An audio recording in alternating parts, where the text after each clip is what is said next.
Hi everyone, welcome back to another video from Wake&Tech. Today I'm going to be guiding you through how to clear cache in TokenPocket application. If you want to clear the cache in the TokenPocket application, then the process is quite easy.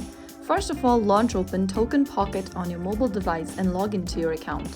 Once you're logged in, go to the bottom right corner and tap on the Me button. And once you're inside this Me section, tap on Settings.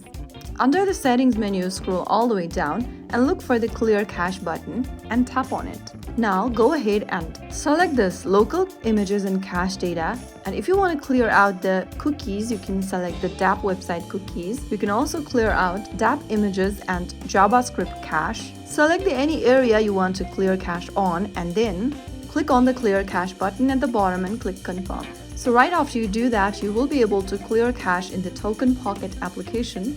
If you found the video helpful, don't forget to like, share and subscribe to our channel. I will be back again in the next video. Thank you for watching.